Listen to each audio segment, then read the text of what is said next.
Tijuana than the Horn of Africa. Max Boot and his friends scoff at this. Troops on our own border, protecting our own people? That's disgusting, immoral. It's fascism. Only in Washington do people believe that.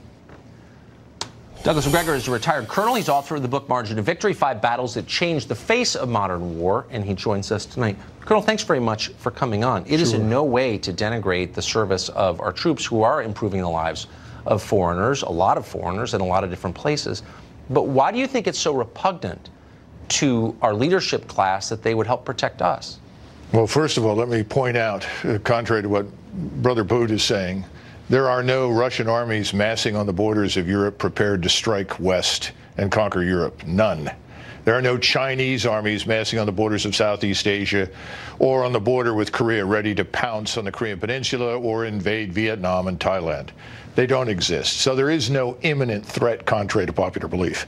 These troops do not have to be overseas where they are. So why are they there? Very simply because special interests enrich the ruling class. The lobbies that exist, foreign and domestic, have enormous money, and it pays people on the Hill, obviously a great deal of money, to support whatever involves overseas contingencies. So the overseas contingencies, the overseas presence, is a cash machine. So just to get back to first principles for a second, the purpose of the U.S. military is to defend the United States, correct? Correct. So if there is a threat to the territorial sovereignty of the United States, the U.S. military, you would think, absolutely. Title 10 of the United States Code specifically says just what you've said. And the Army in particular, in addition to conducting decisive operations on land, has the task of conducting the mission for wide area security. So the U.S. Army belongs on the border right now, and it's perfectly obvious to everyone on the border. You can add more patrolmen. You can add more customs officers. It's not just a function of the wall. They cannot possibly cope with hundreds of thousands of people marching over those borders, especially when they're told that if you reach the border, you have to be admitted. We need martial law on the border. I just spoke this afternoon to people on the border with New Mexico, Arizona, and Texas, and they all said the same thing. Please send troops, send the United States Army. So we're going to put on the screen a list of places that the U.S. military is committed, and I think maybe some of our viewers might not be aware of the scale of the commitment. And again, this is not criticism of those troops who are doing their duty and doing it well.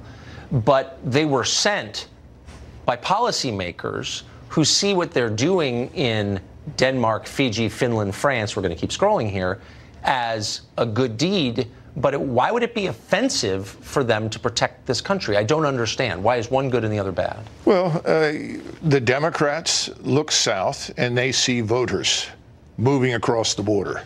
The Republicans are afraid of losing votes, and so they lack the courage to stand up and say stop. Those are the two problems. No one on the left is going to advocate for the defense of that border, because they see in the future a foundation, a human foundation, for a permanent dictatorship of the left. So, I mean, you spent your life in the military. Tell me, if you were to ask your average frontline infantryman in the U.S. Army, would you feel better about protecting your own country's border or protecting our, quote, Kurdish allies, whoever they are, in Syria? What do you think the answer would be? Well, first of all, let's face it, the average American soldier, sailor, airman, or Marine who arrives in the Middle East and looks around, he says, my God, there's nothing here worth my life. Yes. So as a result, I'm not going to take any chances. So if I'm in a fight, I'm going to pull the trigger. I'm not going home in a body bag.